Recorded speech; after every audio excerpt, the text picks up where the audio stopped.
Hello friends, welcome to my YouTube channel education lecture. इस video lecture में दोस्तों हम क्लास 12 दोस्तों फिजिक्स के 11 नंबर चैप्टर विद्युत चुम्बकीय तरंग के महत्वपूर्ण विषय ऑब्जेक्टिव क्वेश्चन को बतलाऊंगा दोस्तों, जो कि कुछ क्वेश्चन पहले से एग्जाम में पूछे गए दोस्तों और कुछ क्वेश्चन एग्जाम में पूछे जाने की संभावना है। इसमें 50 महत्वपूर्ण विषय ऑब्जेक्टिव क्वेश्चन को बतलाया हूँ दोस्तों, जो कि मोस्ट इंपोर्टेंट क्वेश्चन है। वीडियो को दोस्तों लास्ट तक देखिए। वीडियो पसंद है तो वीडियो को लाइक कीजिए दोस्तों, चैनल को सब्सक्राइब करें दोस्तों। इस चैनल के माध्यम से हम आपको ऑल सब्जेक्ट की तैयारी करा रहे हैं दोस्तों।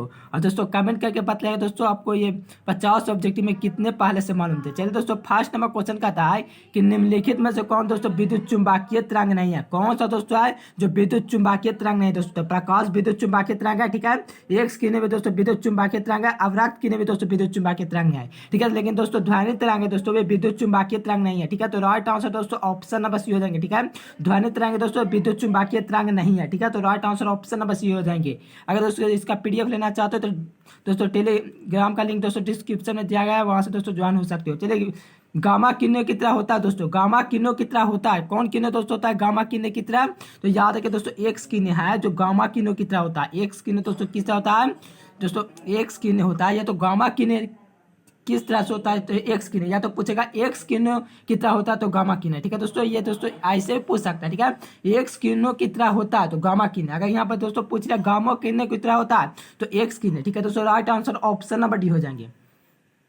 चलिए दोस्तों, नेक्स्ट क्वेश्चन कहता है कि विद्युत चुम्बकीय तरंगों की प्रकृति होती है दोस्तों। तो विद्युत चुम्बकीय तरंगों की दोस्तों जो प्रकृति होती है दोस्तों वो अनुप्रास्त होती है। देखिए दोस्तों ऑप्शन में दिया गया है, तो कौन सा ऑप्शन में दिया है दोस्तों? तो ऑप्शन नंबर ए दिया गया है दोस्तों, ठीक है। तो ऑप्शन नंबर ए हो जाएगा दोस्तों, विद्युत चुम्बकीय तरंगों की दोस्तों प्रकृति कैसी होती है? तो ध्यान रखिएगा अनुप्रास्त होती है, ठीक है। तो right answer option number A बिल्कुल करेक्ट जवाब हो जाएंगे दोस्तों, ठीक है। Option number A is the correct answer. चलिए दोस्तों, 4 नंबर क्वेश्चन कहता है कि इनमें से कौन विद्युत क्षेत्र में विक्षेपित नहीं होता दोस्तों? कौन है जो विद्युत क्षेत्र में विक्षेपित नहीं होता है? ठीक है दोस्तों, 4 ऑप्शन दिए। पहला ऑप्शन दोस्तों दिया गया गामा किरणें, ठीक है। एक्स किरणें, पराबैंगनी किरणें, कैथोड किरणें। तो कौन सी दोस्तों किरणें जो विद्युत क्षेत्र में दोस्तों, ठीक है, विद्युत क्षेत्र में विक्षेपित हो जाती है?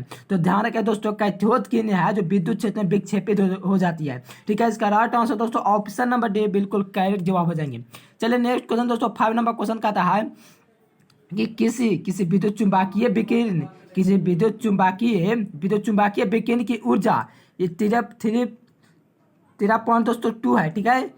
के वी में है दोस्तों, वोल्ट में है, के वोल्ट में है। या दोस्तों विकिरण है जिस क्षेत्र से संबंधित है वह दोस्तों कौन है? ठीक है। तो ये दोस्तों जो विकिरण है जो ये है दोस्तों वो किससे संबंधित है? ठीक है। तो ये दोस्तों राइट आंसर ऑप्शन नंबर दोस्तों एक्स किरण से संबंधित है दोस्तों।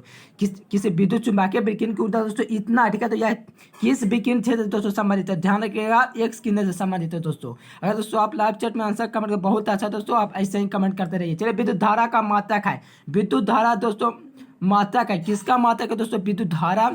विद्युत धारा या विस्थापन धारा किसका मात्रक है? ठीक है। तो इसका राइट आंसर दोस्तों क्या हो जाएंगे 6 का?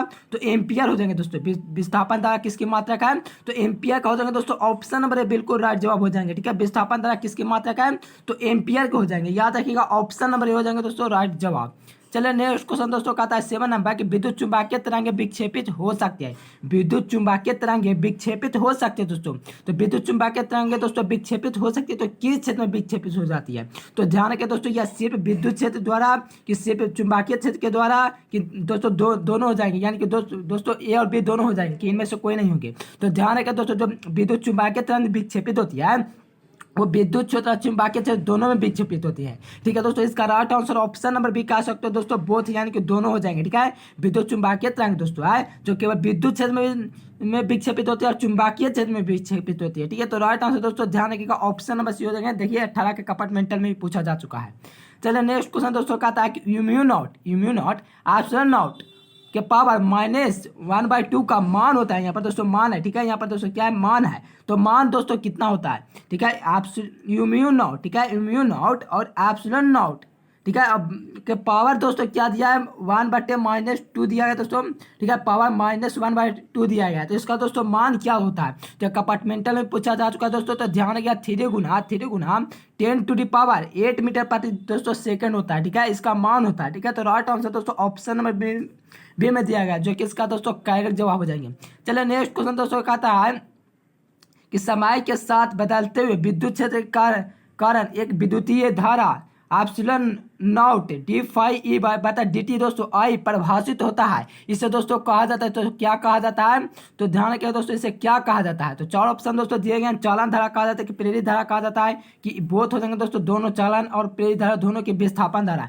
क्या हो जाएंगे दोस्तों राइट आंसर, तो ध्यान रखिए दोस्तों विस्थापन धारा हो जाएंगे। तो ध्यान से समझिए क्या कहता है, समय के साथ बदलते हुए विद्युतीय क्षेत्र के कारण विद्युतीय धारा, ठीक है दोस्तों, इतना परिभाषित होता है, इसे कहा जाता है दोस्तों तो विस्थापन धारा। याद रखिएगा दोस्तों ऑप्शन नंबर डी हो जाएगा। विस्थापन धारा का एस एम दोस्तों जानते होंगे एपी एम्पियर होता है।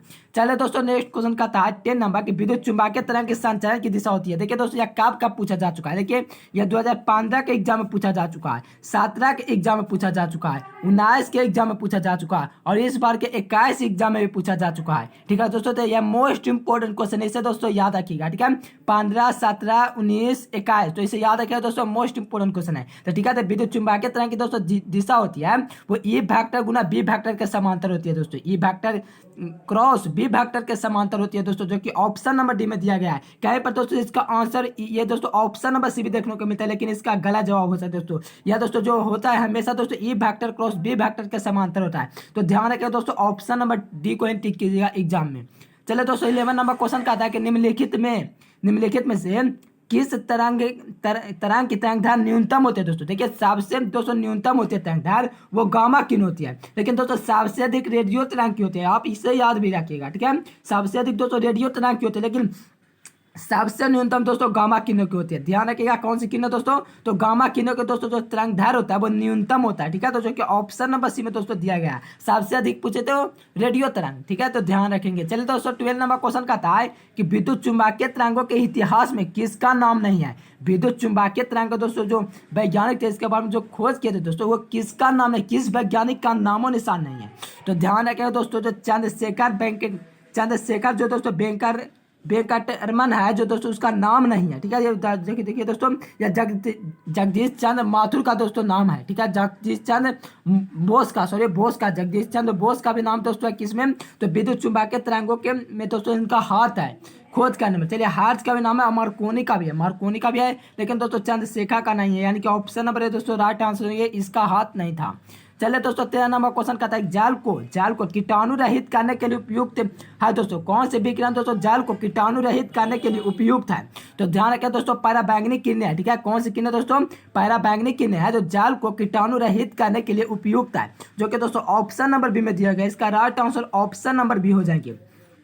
चलिए नेक्स्ट क्वेश्चन कहता है 14 नंबर के दूर संचार के लिए उपयुक्त विकिरण है। दूर संचार के लिए बोला है, किसके लिए, दूर संचार के लिए उपयुक्त यानी कि उपयोग में आने वाला विकिरण कौन है, दूर संचार के लिए। ठीक है दोस्तों, तो राइट आंसर ऑप्शन नंबर दोस्तों डी हो जाएंगे। ठीक है, माइक्रो तरंग है दोस्तों, दूर संचार के लिए उपयुक्त विकिरण है। ठीक है दोस्तों, यहाँ पर ऑप्शन ए भी नहीं होगा, ऑप्शन बी भी नहीं होगा, ऑप्शन सी भी नहीं होगा। इसका राइट आंसर दोस्तों ध्यान रखिएगा माइक्रो तरंग हो जाएंगे, दूर संचार के लिए उपयुक्त विकिरण है। ठीक है, तो ध्यान रखिएगा माइक्रो तरंग हो जाएंगे, राइट आंसर ऑप्शन डी हो जाएंगे। चलिए दोस्तों 15 नंबर क्वेश्चन कहता है कि माइक्रो तरंगों की आवृत्ति होती है, माइक्रो तरंगों की आवृत्ति कैसी होती है। तो ऑप्शन दिया गया दोस्तों रेडियो तरंगों की आवृत्ति से कम, ये दोस्तों बिल्कुल गलत हो जाएंगे। चलिए रेडियो तरंगों की आवृत्ति से अधिक, जी हाँ दोस्तों रेडियो तरंगों की आवृत्ति से अधिक होता है माइक्रो तरंगों की आवृत्ति। क्या, तो रेडियो तरंगों की दोस्तों जो आवृत्ति होती है से अधिक होती है किसके, तो माइक्रो तरंगों की, रेडियो तरंगों की आवृत्ति से अधिक होती है माइक्रो तरंगों की आवृत्ति, जो कि दोस्तों ऑप्शन नंबर बी में दिया गया है। इसका right answer option number B is the correct answer हो जाएंगे। चलिए नेक्स्ट क्वेश्चन दोस्तों 16 नंबर का क्वेश्चन कहता है कि एक किरणों की तरंगधार लगभग होता है, एक किरणों की तरंगधार दोस्तों लगभग कितना होता है। तो याद करें दोस्तों 1 एंस्ट्रोग्राम होता है, 1 एंस्ट्रोग्राम दोस्तों किसका, तो एक किरणों का तरंगधार होता है, लगभग में होता है दोस्तों 1 एंस्ट्रोग्राम होकर जाएगा। ठीक है, जो कि दोस्तों ऑप्शन नंबर सी में दिया गया। इसका राइट आंसर है दोस्तों 1 किरणों का दोस्तों जो तरंगधार होता है वो 1 एंस्ट्रोग्राम होता है, जो कि ऑप्शन नंबर सी में दिया गया है। चलिए दोस्तों नेक्स्ट क्वेश्चन कहता है किसकी आवृत्ति सबसे अधिक है, किसकी आवृत्ति सबसे अधिक है दोस्तों। तो सबसे अधिक आवृत्ति दोस्तों गामा किरणों की है। ठीक है, सबसे अधिक दोस्तों क्या आवृत्ति किसकी है, तो गामा किरणों की। देखिए लेकिन दोस्तों सबसे कम आवृत्ति दोस्तों किसकी है, रेडियो तरंग की, लेकिन दोस्तों सबसे अधिक गामा किरणों की हो जाएगी। आवृत्ति पूछ रहा है दोस्तों, ठीक है, तरंगधार नहीं पूछ रहा, आवृत्ति पूछ रहा है, इसलिए दोस्तों गामा किरणों देंगे। सबसे अधिक आवृत्ति दोस्तों गामा किरणों की होती है, जो कि ऑप्शन नंबर ए में दिया गया है दोस्तों। चलिए दोस्तों नेक्स्ट क्वेश्चन कहता है 18 नंबर दोस्तों क्वेश्चन कहता है कि अवरक्त किरणों के अध्ययन के लिए जिस पदार्थ का प्रिज्म प्रयुक्त करते हैं वह दोस्तों है, तो वह अवरक्त किरणों के, ठीक है, अवरक्त किरणों के अध्ययन के लिए जिस पदार्थ का प्रिज्म प्रयुक्त करते हैं वह दोस्तों कौन है। तो दोस्तों ऑप्शन दिया गया है क्राउन कांच की, रॉक साल्ट की, फ्लिंट कांच, क्वार्ट्ज। तो क्या हो जाएंगे दोस्तों, ध्यान रखें रॉक साल्ट हो जाएंगे। ठीक है, रॉक साल्ट हो जाएंगे। ऑप्शन नंबर बी बिल्कुल करेक्ट जवाब हो जाएंगे। चलिए नेक्स्ट क्वेश्चन 19 नंबर क्वेश्चन का आता है कि पैराबैंगनी किरणों को फोकस करने के लिए किस पदार्थ के लेंस का प्रयोग करेंगे दोस्तों। ठीक है, पैराबैंगनी किरणों को फोकस करने के लिए किसको, कौन किरणें, तो पैराबैंगनी किरणों को फोकस करने के लिए किस पदार्थ के लेंस का प्रयोग करेंगे दोस्तों, किस पदार्थ के लेंस का प्रयोग करेंगे। तो ध्यान रखेंगे दोस्तों, इसका राइट आंसर क्वार्ट्ज हो जाएंगे दोस्तों। क्वार्ट्ज का प्रयोग करेंगे किसके लिए, तो पैराबैंगनी किरणों को फोकस करने के लिए पदार्थ का जो प्रयोग किया जाता है दोस्तों वो क्वार्ट्ज हो जाएंगे। ठीक है, ऑप्शन नंबर ए बिल्कुल करेक्ट जवाब हो जाएंगे। चलिए दोस्तों नेक्स्ट क्वेश्चन का था 20 नंबर का था दोस्तों कि तरंगधार के बढ़ते क्रम में प्रकाश के रंग है। तरंगधार के बढ़ते क्रम में दोस्तों प्रकाश के रंग क्या हो जाएंगे। तो दोस्तों ये बढ़ते क्रम में दोस्तों बात करें तो नीला हो जाएंगे। ठीक है, नीला हो जाएंगे दोस्तों, फिर पीला हो जाएंगे दोस्तों बढ़ते क्रम में, ये फिर लाल हो जाएंगे दोस्तों। देखिए कौन सा ऑप्शन में दिया गया दोस्तों, नीला पीला लाल, नीला पीला लाल। दोस्तों ऑप्शन नंबर डी में दिया गया जो कि इसका दोस्तों करेक्ट जवाब हो जाएंगे दोस्तों, नीला पीला लाल दोस्तों तरंगधार के बढ़ते क्रम में प्रकाश कराएंगे। ठीक है, तो right answer option number D दोस्तों बिल्कुल करेक्ट जवाब हो जाएंगे। चलिए दोस्तों 21 नंबर क्वेश्चन का था कि किसके लिए तरंगधार न्यूनतम होता है, सबसे अधिक होता है, किसके लिए तरंगधार अधिक होता है, बतला सकते हो दोस्तों किसके लिए तरंगधार दोस्तों सबसे अधिक होता है। तो दोस्तों माइक्रो तरंगों के लिए दोस्तों तरंगधार होता है वो सबसे अधिक होता है। माइक्रो तरंगों के लिए दोस्तों जो तरंगधार तो सबसे तो माइक्रो तरंगों के लिए। ठीक है, यहाँ पर दोस्तों तरंगधार पूछ रहा है। ठीक है, तो राइट आंसर दोस्तों ऑप्शन नंबर हो जाएंगे। और सबसे कम दोस्तों किसका होता है, तो याद रखें दोस्तों सबसे कम जो होता है दोस्तों वो हमारा गामा किरणों का होता है, लेकिन सबसे अधिक दोस्तों यहाँ पर दोस्तों माइक्रो तरंगे हो जाएंगे। दोस्तों देखिए ऑप्शन नंबर ए में दिया गया है। ठीक है दोस्तों, चलिए 22 नंबर क्वेश्चन का आता है कि एलसी पर्पथ की आवृत्ति होती है दोस्तों, एलसी पर्पथ की आवृत्ति दोस्तों कितनी होती है। देखिए 4 ऑप्शन दिए गए दोस्तों, तो ध्यान रखिए दोस्तों एफ बराबर 1/2 पाई अंडर रूट दोस्तों एलसी हो जाएंगे दोस्तों किसके बराबर, तो ध्यान रखिए एलसी पर्वत की आवृत्ति ये होती है। ठीक है, तो दोस्तों ऑप्शन नंबर बी हो जाएंगे दोस्तों, ये रिलेशन है ऑप्शन नंबर बी बिल्कुल करेक्ट जवाब हो जाएंगे। चलिए दोस्तों नेक्स्ट क्वेश्चन 23 नंबर दोस्तों क्वेश्चन का रहा है कि विद्युत चुंबकीय तरंगों के अस्तित्व की प्रायोगिक पुष्टि करने वाला वैज्ञानिक कौन थे दोस्तों। विद्युत चुंबकीय तरंगों के अस्तित्व के प्रायोगिक पुष्टि करने वाला वैज्ञानिक दोस्तों कौन थे, तो ध्यान रखें दोस्तों यह हार्ट्स थे। कौन थे दोस्तों, हार्ट्स थे दोस्तों, जो कि ऑप्शन नंबर सी में दिया गया, इसका right answer option number C हो जाएंगे।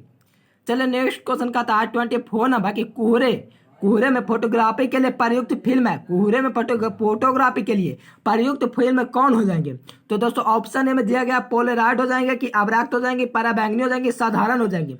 तो ध्यान रखें दोस्तों इसका जो कोहरे में फोटोग्राफी के लिए जो प्रयुक्त करते हैं वो दोस्तों अवराक्त किन्ह होता है। ठीक है दोस्तों, जो कि ऑप्शन नंबर बी में दिया गया, इसका right answer option number B हो जाएंगे। चलिए नेक्स्ट क्वेश्चन का था 25 नंबर के चुंबकीय क्षेत्र बी तथा विद्युत क्षेत्र ई के अनुपात B/E। ठीक है दोस्तों, B/E का मात्रक दोस्तों क्या होता है, इसका दोस्तों मात्रक क्या होता है, चुंबकीय क्षेत्र बटा विद्युत क्षेत्र का मात्रक दोस्तों क्या होता है, यह क्वेश्चन कर रहा है। तो 25 का दोस्तों क्या हो जाएंगे, ऑप्शन ए में दिया गया दोस्तों मीटर प्रति सेकेंड की दोस्तों सेकेंड प्रति मीटर कि दोस्तों मीटर सेकेंड स्क्वायर क्या हो जाएगा दोस्तों राइट आंसर। तो ध्यान रखें दोस्तों सेकेंड पर मीटर हो जाएंगे, जो कि दोस्तों ऑप्शन नंबर बी में दिया गया है, इसका दोस्तों राइट जवाब हो जाएंगे। ठीक है दोस्तों सेकेंड पर मीटर। ठीक है, तो option number B is the correct answer हो जाएंगे। चलिए दोस्तों नेक्स्ट क्वेश्चन का था कि बिट्टा किन्हें विक्षेपित होती है, बिट्टा किन्हें विक्षेपित होती है दोस्तों, तो किस तरह विक्षेपित होती है। तो ध्यान रखें दोस्तों यह बिट्टा किन होती है, वो चुंबकीय क्षेत्र और विद्युतीय क्षेत्र दोनों में विक्षेपित होती है। क्या दोस्तों ध्यान समझिए, बिट्टा किन्हें दोस्तों केवल चुंबकीय क्षेत्र में विक्षेपित नहीं होती है, या चुंबकीय क्षेत्र में विक्षेपित होती है और विद्युतीय क्षेत्र में विक्षेपित होती है। ठीक है दोस्तों, right answer option number D में दिया गया है। ठीक है, चुंबकीय क्षेत्र और विद्युत क्षेत्र दोनों में विक्षेपित होती है। कौन, तो बिट्टा किन्हें। ठीक है, बिट्टा किन्हें चुंबकीय क्षेत्र और विद्युत क्षेत्र दोनों में विक्षेपित होती है, इसलिए इसका right answer option number D हो जाएंगे। चलिए दोस्तों 27 नंबर क्वेश्चन कहता है, ठीक है, कहता है दोस्तों कि बहुमूल्य नागों की पहचान में कौन सहायक है, बहुमूल्य नागों की पहचान में कौन दोस्तों सहायक है, बहुमूल्य। तो दोस्तों ऑप्शन में दिया गया पराबैंगनिक किरणें की, अवरक्त किरणें की, एक्स किरणें की, नन ऑफ दीज क्या होंगे दोस्तों राइट आंसर। तो दोस्तों यह बहुमूल्य नागों की जो दोस्तों जो पहचान करना जो सहायक है वो पैराबैंगनिक किरणें, कौन सी किरणें, पैराबैंगनिक किरणें दोस्तों, जो कि ऑप्शन नंबर ए बिल्कुल करेक्ट जवाब है दोस्तों, पैराबैंगनिक किरणें का उपयोग किया जाता है। चल दोस्तों नेक्स्ट क्वेश्चन कहता है दोस्तों, कहता है बिट्टा किन्हें विक्षेपित होती है, बिट्टा किन्हें विक्षेपित होती है। तो दोस्तों मैंने अभी बात किया दोस्तों विद्युत क्षेत्र एवं चुंबकीय क्षेत्र दोनों में बिट्टा किन्हें विक्षेपित होती है दोस्तों, right answer option number D हो जाएगा। दोस्तों वीडियो पसंद आए तो प्लीज वीडियो को दोस्तों लाइक कर दीजिएगा।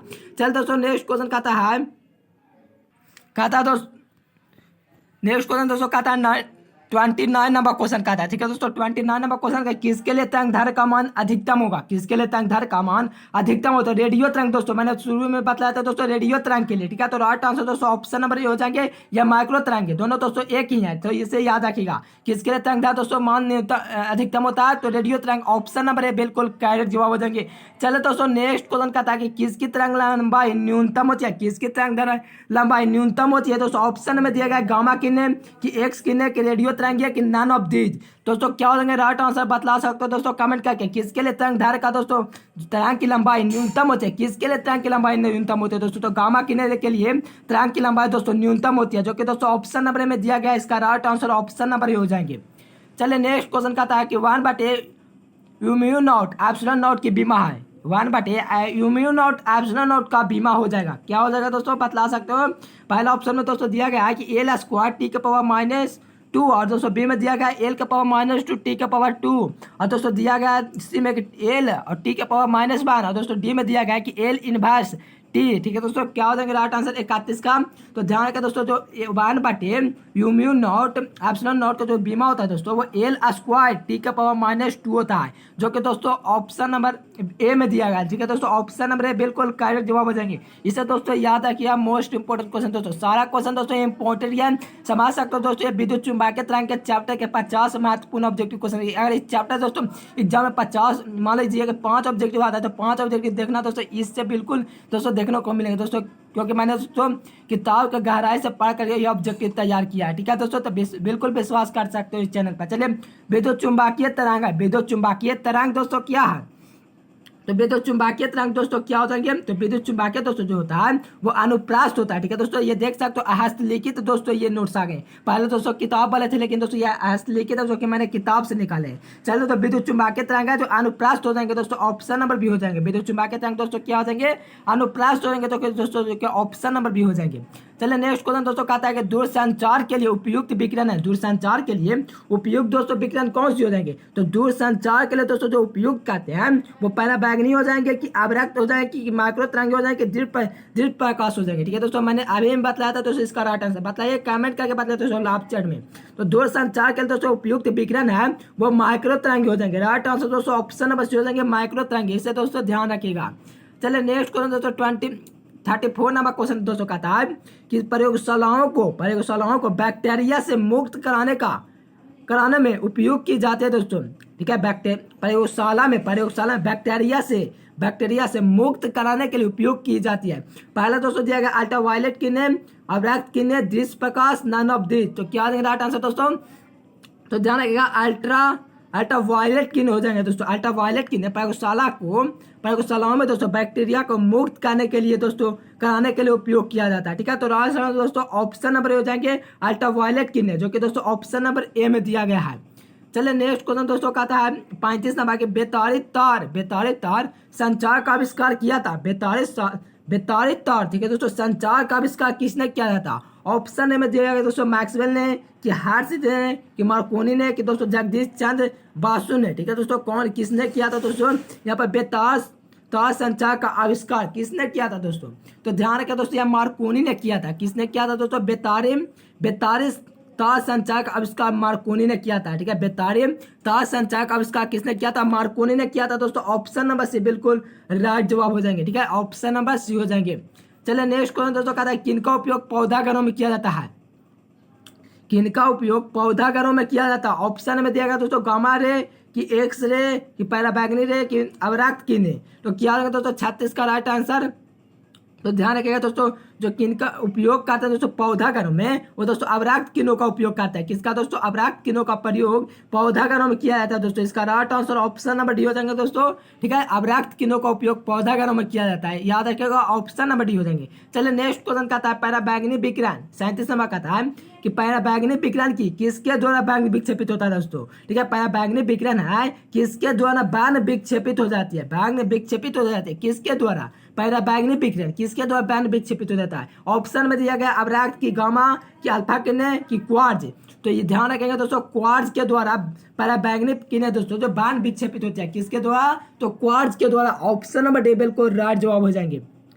चलिए नेक्स्ट क्वेश्चन दोस्तों 38 नंबर का था कि एक स्किन बानी होती है, एक स्किन बानी होती है। तो दोस्तों ऑप्शन ए में दिया गया है ऋण अभिष्ट कणों से कि धन अभिष्ट कणों से कि ध्वनि तरंगों से कि अवरक्त किरणों से। तो दोस्तों इसका राइट आंसर की बात करो तो ना ही इसका ऑप्शन ए होगा, ना ही इसका ऑप्शन बी होगा, ना ही ऑप्शन सी होगा, ना ही ऑप्शन डी होगा। तो ऐसा तो दोस्तों क्वेश्चन एग्जाम में पूछेगा ही नहीं बिहार बोर्ड, कोई ना कोई ऑप्शन तो दोस्तों सही होगा। लेकिन यहाँ पर दोस्तों थोड़ा लिखने में गलत हो गया। मैं बतला दूं दोस्तों, एक स्किन जो बनी होती है दोस्तों वो विद्युत चुम्बकीय विकिरण की बनी होती है। ठीक है, नोट्स कर लीजिए दोस्तों, विद्युत चुम्बकीय विकिरण। ठीक है, विद्युत चुम्बकीय विकिरण से कौन किरणें बने होते हैं? तो एक स्किन। तो याद रखिएगा ऑप्शन नंबर दोस्तों नहीं दिया गया, लेकिन ध्यान रखिएगा विद्युत चुम्बकीय विकिरण से बना होता है एक स्किन। ठीक है दोस्तों, राइट आंसर यहाँ पर हमारा विद्युत चुम्बकीय विकिरण हो जाएंगे। चलिए नेक्स्ट क्वेश्चन दोस्तों 39 नंबर का आता है कि सबसे अधिक आवृत्ति का विद्युत चुम्बकीय तरंग है। सबसे अधिक आवृत्ति का विद्युत चुम्बकीय तरंग कौन हो जाएंगे? सबसे अधिक पूछ रहा है। तो सबसे अधिक आवृत्ति की बात करें दोस्तों तो गामा रे, हाँ जी हाँ दोस्तों, गामा रे हो जाएंगे। ठीक है, तो राइट आंसर दोस्तों ऑप्शन नंबर हो जाएंगे। ठीक है, सबसे अधिक आवृत्ति होती है दोस्तों विद्युत चुम्बकीय तरंग में, विद्युत चुम्बकीय तरंग में सबसे अधिक दोस्तों आवृत्ति की बात करें तो गामा रे हो जाएंगे। क्या हो जाएंगे दोस्तों? गामा रे हो जाएंगे। ऑप्शन नंबर है बिल्कुल राइट जवाब हो जाएंगे। चलिए 40 नंबर क्वेश्चन कहता है कि किसी द्रव्यनात्मक माध्यम में विद्युत चुम्बकीय तरंग की चाल निर्भर नहीं करती है। ठीक है, ध्यान समझिएगा, किसी द्रव्यनात्मक माध्यम बोला, किसी द्रव्यनात्मक माध्यम में विद्युत चुम्बकीय तरंग की चाल निर्भर नहीं करते दोस्तों। मान लीजिए किसी द्रव्यनात्मक दोस्तों माध्यम है, उसमें दोस्तों विद्युत चुम्बकीय दोस्तों विद्युत चुम्बकीय तरंग की दोस्तों चाल है वो किस पर निर्भर नहीं करेगा?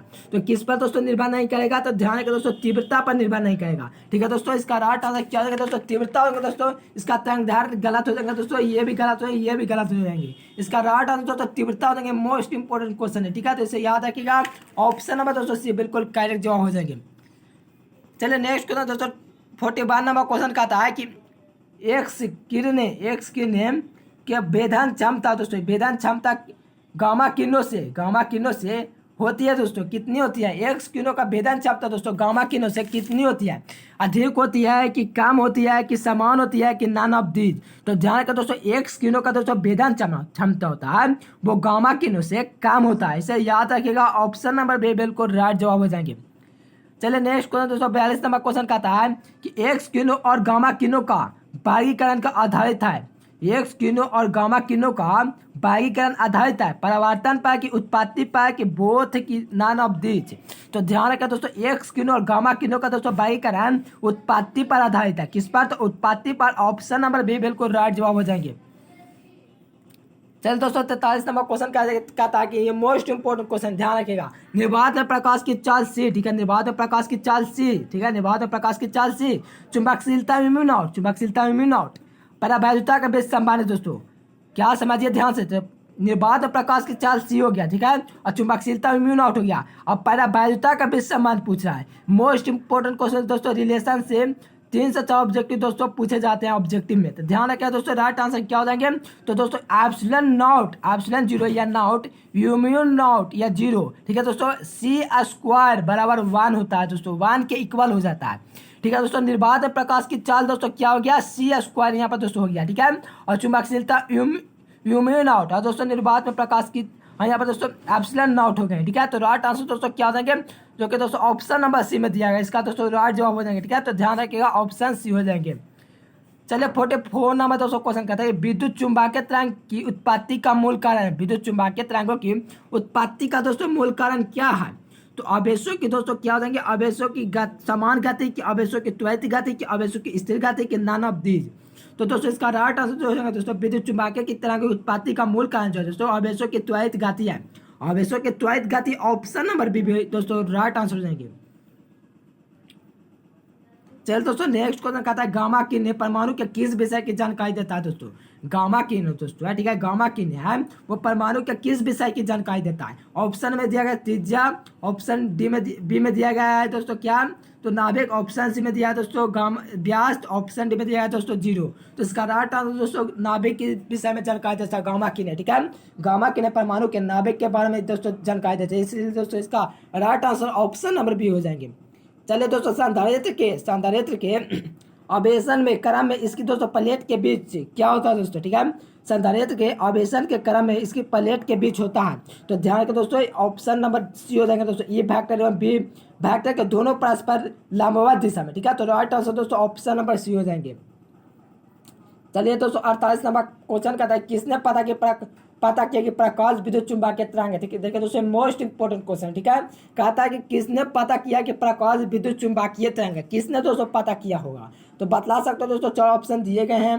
तो दोस्तों जो किसने पता विद्युत चुम्बकीय तरंग है, प्रकाश विद्युत चुम्बकीय तरंग है, तो यह दोस्तों किसने पता किया था। तो ध्यान रखें दोस्तों, यह मैक्सवेल ने किया था। किसने दोस्तों, मैक्सवेल ने पता किया था दोस्तों प्रकाश की दोस्तों जो विद्युत चुम्बकीय तरंग है वो दोस्तों किसने पता किया, तो मैक्सवेल ने पता किया था। ध्यान रखा, प्रकाश दोस्तों विद्युत चुम्बकीय तरंग किसने पता किया था, मैक्सवेल ने। ध्यान रखा, ऑप्शन नंबर डी हो जाएंगे।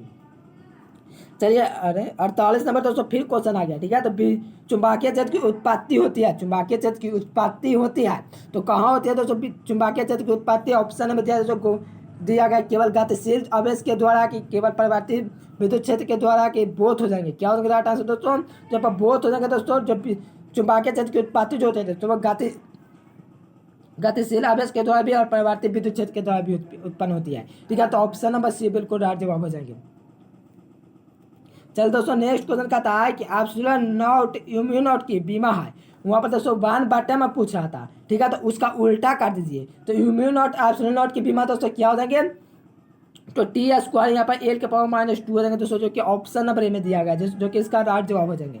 चल दोस्तों लास्ट क्वेश्चन क्या था। ठीक है, वीडियो को लाइक कर दीजिए। तापीय प्रभाव द्वारा उत्पन्न होती है, तापीय प्रभाव द्वारा उत्पन्न होती है। तो दोस्तों ऑप्शन में दिया गया अवराक्त किरणें कि गामा किरणें कि अल्फा किरणें कि पराबैंगनी किरणें। तो इसका राइट आंसर दोस्तों ऑप्शन नंबर ए हो जाएंगे, अवराक्त किरणें दोस्तों। और कमेंट करके दोस्तों बताइएगा 50 में दोस्तों पहले से कितने ऑब्जेक्टिव आपको पता थे या कितने आपने दोस्तों सही किए कमेंट सेक्शन में दोस्तों बतलाइए। ठीक है, अगर दोस्तों वीडियो पसंद है तो कमेंट करके बताइए दोस्तों वीडियो कैसा लगा। अगर दोस्तों वीडियो ज़्यादा अच्छा लगा तो प्लीज़ वीडियो को एक लाइक कीजिए दोस्तों, चैनल को सब्सक्राइब करें। इस चैनल के माध्यम से हम आपको और सभी की दोस्तों तैयारी करें, तो चैनल को सब्सक्राइब करें दोस्तों। साथ में पहले प्ले लिस्ट बनाते हैं, वहाँ से भी दोस्तों अध्ययन कर सकते हो।